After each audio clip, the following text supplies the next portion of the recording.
Hello, everyone. Welcome back to another episode of the Thunderstock Show, collection of valuable brainstorms to enhance your life, liberty, and pursuit of property. This season is all about entrepreneurial operating system. I'm talking to implementers across the country on two key themes. One, how do they take principles like the people analyzer to figure out who's the right client for their roster, who to work with, their ideal client profile. And number two, what does it look like for them to work on their business, not just in their business? They help folks all the time with that, but I'm flipping the tables on them to ask them how they do it themselves. His special guest is Tom Tompkins. Tom's out of the greater Colorado area.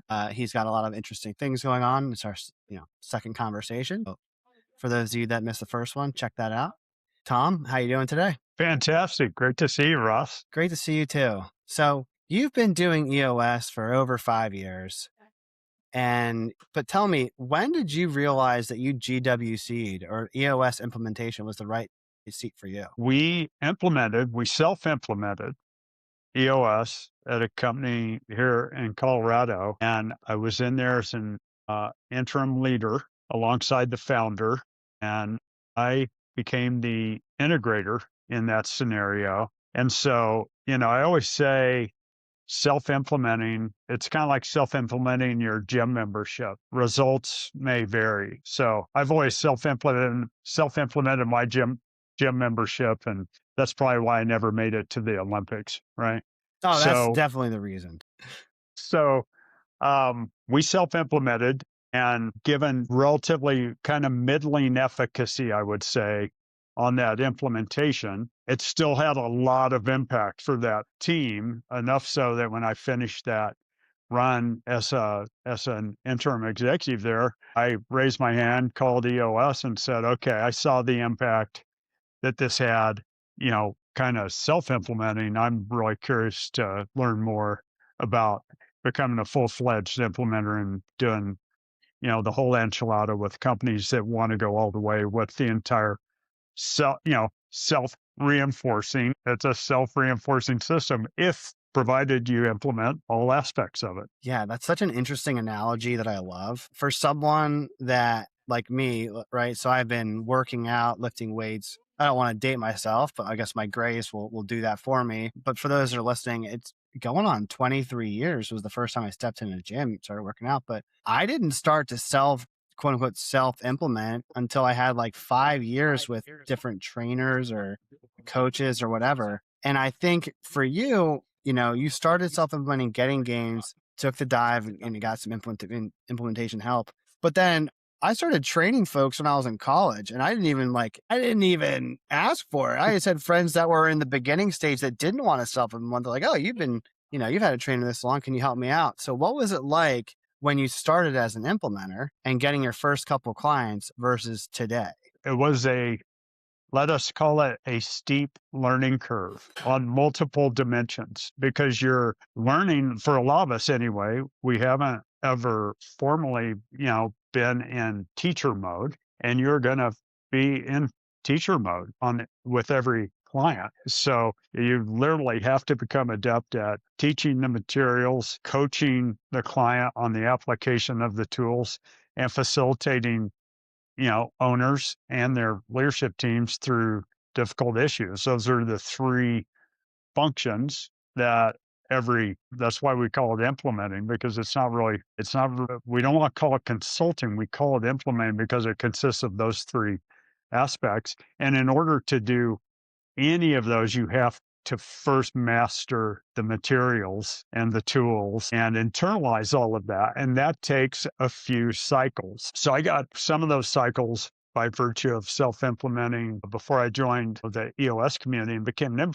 implementer, but then had still lots of learning curve to go up as you do your first few client cycles. You are learning a lot. For most folks, and this is speaking about myself as most folks in this instance, when I first started, when I went from the firm with other partners and employees and a lot of people to help, to then going off on my own, similar to what your transition would have been like as an implementer, my first clients were those that were, either referrals from my network or in my network or prior relationships that I had built. And I just helped people that wanted help. I didn't really care how big or small they were. I didn't really care, what industry or whatever demographic, psychographic thing. I was just like, oh, you want to work with me? Let's do it. And then Right. as I got along the way, each year got progressively more like, okay, let's prune the tree here. Let's get tighter on who it is.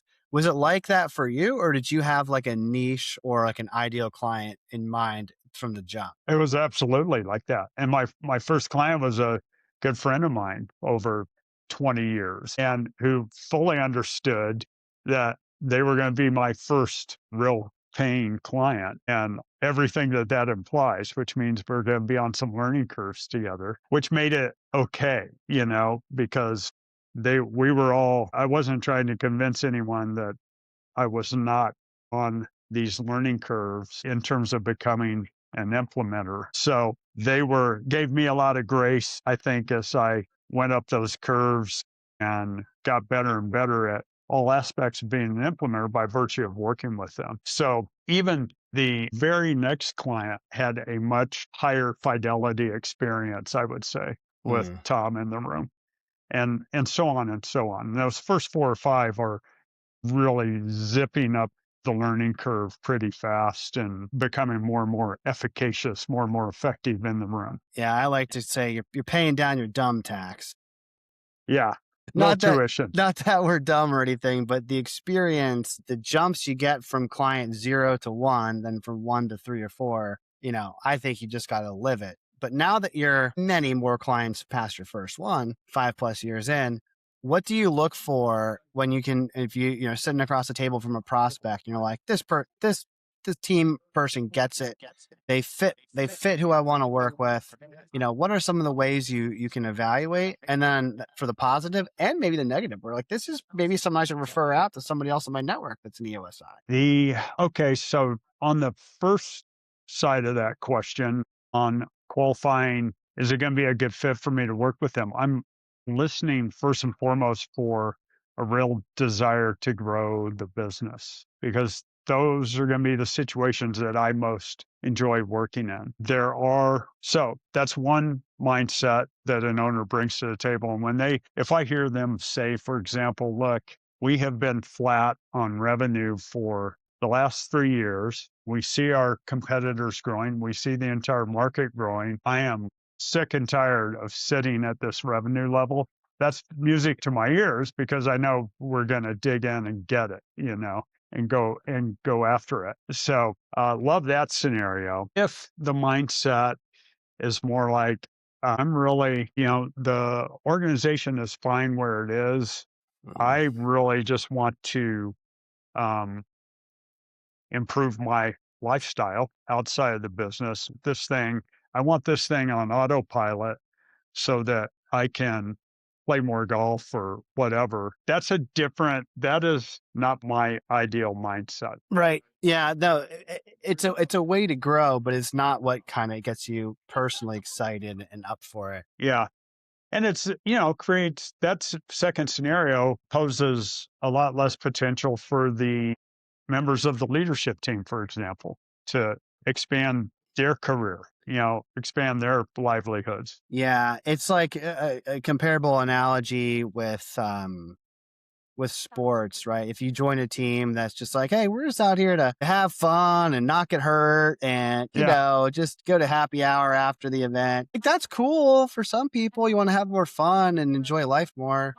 Like that's a cool goal. But I've always been the type of like player or coach that's like, hey, let's see what we can do. Like let's see how close we can get to being the best in our competitive landscape. exactly. Speak Much more different dynamic, a lot more fun, a lot more fulfilling in my experience. Yeah. No, I'm with you. Are there any particular industries, sizes of companies? How would you define like your ideal client? Or maybe if you look back on your list, is there any commonalities of what they have in common, your ideal clients? Well, would say it's, you know, EOS always talks about headcount range of 10 to 250 people. And it is uh, not so much, I don't think the constraint is really headcount. It's more how many layers of management exists between the leadership team and the front lines out there. They're delivering the work. So I tend to look more at the number of layers in place there and looking and specifically, looking for four or less between the marketing leader and the lowest rung on the marketing team, functional team, for example. So that is how I think about the nature of the organization. I've had a couple of experiences where deeper than that, and um, it was just a different experience. It's my experience. It was harder to roll out all the way to the front lines and get the horsepower. They get the value out of the system at that last layer. So I kind of draw that line at four levels. That's an interesting way to look at it because I'm thinking about my own experiences, and there's been times, same size company, totally different industry, but one company that had great results and an awesome experience working with them. They had their leadership team, and then they had their team that like did the work, right? That worked in the business. Different industry, like different total company, but same kind of size. They had their board of advisors. Then they had their investors. Then they had their owners. Then they had their leadership team. Then they had their production team and then their junior production team. And I'm just like, guys, I think that's 5 or 6 layers. And you're not even, Yeah. like what, like who do I talk to? If I don't know who to talk to, Who's on first, right? yeah, exactly. That's a really good way to look at it. And I think, I talked a bit offline. There's a few industries like I asked you like what industries you named a couple, for example, like automotive construction, CPG, manufacturing. Yeah. It's not that I'm understanding it's just those industries because of what they do. It's those industries how their organizations are structured. That's a really healthy way. It's like a takeaway for me when Yeah. evaluating. Yeah, if you think about construction services and a company that's running dozens of small crews out in the field doing production home building, for example, and they're coming in and installing flooring, cabinets, et cetera, on a fast turn. They have bid that project at a certain structure and a certain margin, and it all depends on them being able to turn the homes on a certain cadence. There's not a lot of distance between there. I'll tell you what, the analogy is Elon Musk calls it hand on stove, Mm, right? So the analogy being when it's your hand on on the stove, you remove your hand very quickly from a hot stove. When it's somebody's hand is on the stove 3 layers down from you, you don't feel quite the same way about it. And you don't react as quickly. So I'm a big believer in that hand on the stove analogy. man, that's such a. It applies well in the automotive business, right? Mhm. Those are shallow. You walk into a dealership, that those are not there are not a lot of layers in that organization down to the front lines. The front lines being the techs in the shop, Sales turning folk. the wrenches, and the sales folks on Yeah. the floor closing the deals. It's all readily apparent who's getting what done, and it's maybe 2 layers front to the front line. Well, here's I want to double tap on the automotive industry. On my wife and my in-law side of the family, that's like the industry that they've been in for several generations. So I kind of know it. But quick story: when my wife, she by choice understands her seat, right? She didn't get promoted to sales manager because she didn't want to, not because she wasn't asked, because she likes to do sales. Our first trip President's Club with her company, I think this is one of the key factors talking to you of why their company is like really good as a regional player. Sat across the table from the owner at dinner. And I'm just like, what? Like we're sitting at the same table. Like you're just kind of we're hanging out. So they intentionally kind of the top of it compresses so that it's I don't want to say flat, but they're as connected as possible to remove the layers. And it makes for a very healthy culture. There's 30 plus stores that are all, top notch. And I think you're right. I think, automotive in general, but that company specifically, when you can work with, I'm not saying the other structures are wrong. It's just like what we prefer. Yeah, the flatter the better. And if you have, let's say you have 30 automotive dealerships in a portfolio to the extent they, measure and report and define processes in similar, not identical, but in similar fashion, and speak a common operating language, such as with EOS, it that vastly simplifies kind of the cognitive loading for the ownership team at the top of that, across all of that portfolio. And it gives them the ability to compare what would otherwise kind of be apples and oranges in terms of different brands of automobiles that are in the dealerships that they own. Yeah, the phrase work smarter, not harder to me is a bit misleading. It's like work simpler, not more complicated. Because like work by its nature is, it's difficult. There's always issues you have to solve. But you then have to fight against yourself if you overcomplicate things by having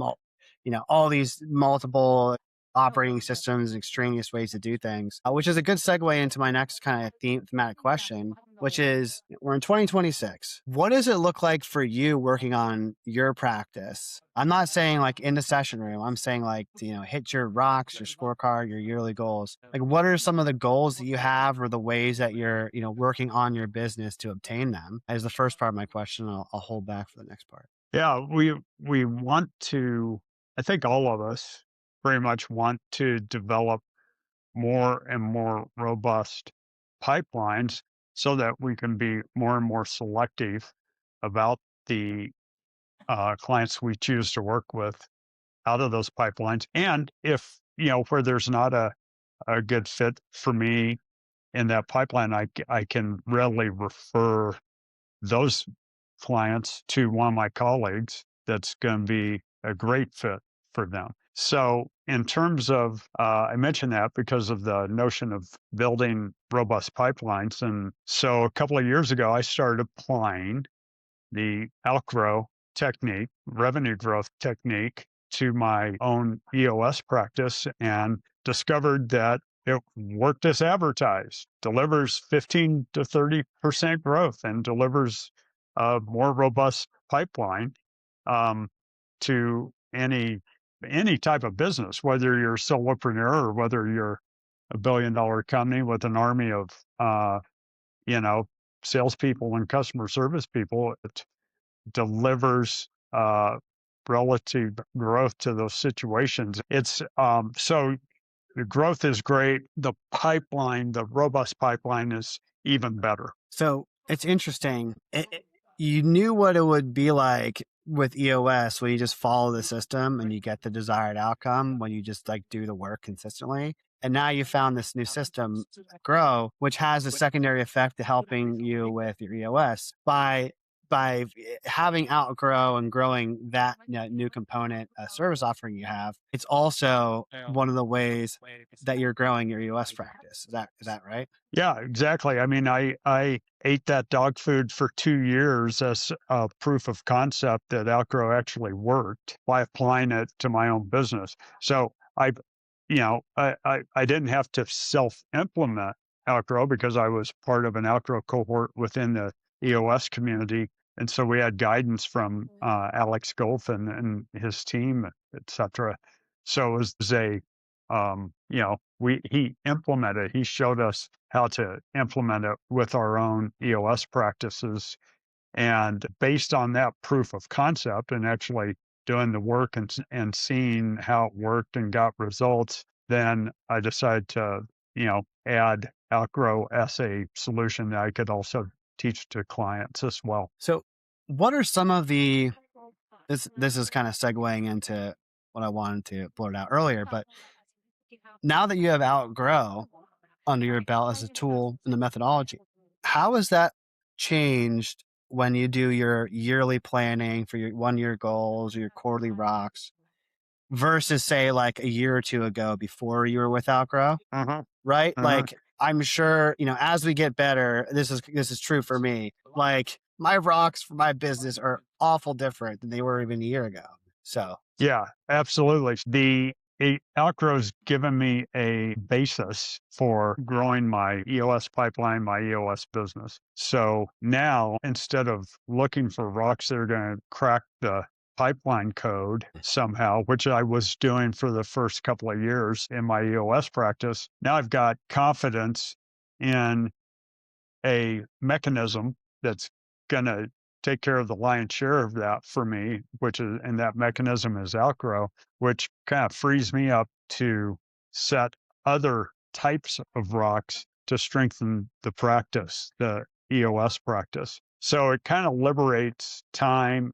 You said it, it's a matter of confidence and having the confidence that you're doing the right activities to build the pipeline. So given the confidence in doing that for a matter of not a lot of time every day, right? But adopting that discipline, making that a habit. So that at this point, if I don't, it's like making your bed. If I am not doing any outdoor activities, I feel like I didn't brush my teeth or I didn't make my bed or something. So Mm. that's a cultural shift and full of confidence and optimism about the activity that you're doing. Well, one of the things I kind of hear between the lines is the whole point of EOS or really growing your business is to break through the ceiling, right? At some point, you've hit the ceiling. Before, maybe your ceiling was, hey, pipeline activity. What do I do? Like bang your head against the wall. But now you sort of got the hit a different. You're hitting a different ceiling. That's not the ceiling anymore, and that I think is always the goal. If you have the same problems quarter after quarter, year after year, how much are you learning? How much are you growing? And what you're basically saying is, look, I got a different ceiling to hit. I'm good. I Yeah. love to hear that. Yeah. Yeah. It's been liberating in that regard. So I can't endorse Outgrow, strongly enough for, for my own case of a solopreneur where you're building an implementation practice. It's been a great solution for that. Yeah. It makes me think of a year ago, I had Rocks and Scorecard really focused around improving my podcast. And in 14 months, 20x the podcast growth. And I don't have any rocks and scorecards really. Maybe 25% of the focus that's on my VTO or my weeklies as I did a year ago. Because it's not, what do I want to do? Like, oh, 20x isn't enough growth in a year. Like, are you kidding me? But there's a lot of other things to solve. And now I just have the mental bandwidth to address them that I just wasn't aware of before. And Yeah. that's the same principle. Yeah. That's great. That's great to hear. Great analogy. So we're coming towards the end of our show. I think this is a great question. If you had one piece of advice for an EOSI, maybe they're 4 months in, 6 months in, they're still trying to get their land, maybe their first client or their get from client one to client two. What are some advice that you would give that person to help them have confidence that they truly GWC their seat as an implementer? I think a couple of things that this answer will serve two purposes. You need to do a very hard, explicit rebrand of yourself. And so that everyone, starting with everybody help them understand that you are doing something new and different now. You are an EOS implementer now. And by virtue of explaining to them what that's all about, you're starting to do some of those cycles and be able to speak the language. And that is a curve, one of those learning curves that you're traveling up just by doing that. And you've got to rebrand really explicitly. That was something I missed when I came out during COVID. And I don't know how I missed it, but I did not rebrand hard enough and fast enough to really have people understand that, Tom's doing something different now. Yeah, so just focus on reinventing yourself and don't be afraid of being Talk very specific and very detailed because talk talk about it all the time. It's kind of like yeah, telling people you're going to lose 10 pounds, right? It's the more people you tell, uh, the more accountability you feel for mm, following through. And I think that's similar when you start something new, such as EOS. yeah, I think that, it reminds me of a quote. It's like most entrepreneurs are not battling against their competitors, they're battling against being unknown or no one knowing what they do. Like that's Yeah, step number one. Once you're known, then worry about what other people are doing in your marketplace. yeah, yeah. People, I mean, will guarantee you, I could still call people right now, put them on the phone that I've known for years, and they would be like, "Oh, really? When did you start doing EOS?" They wouldn't, even if I've told them more than once, it hasn't necessarily clicked for them yet. So I had a you just gotta conversation with my father. He goes, "What's a CMO?" And I'm like, "Dad, I've only been doing this for freaking 7 years, 8 years." But no, I love that. It's great advice. Lot to take away from the conversation. It's actionable. Last question is not super deep, Tom. And that's how can people find you and get in touch? Great. Easiest way is my email address, tom.tompkins@eosworldwide.com, or just text me or call me. Awesome. Well, thank you so much, Tom. Thank you everyone for listening. Until next time, guys, be well. Take care. Ross, thanks so much.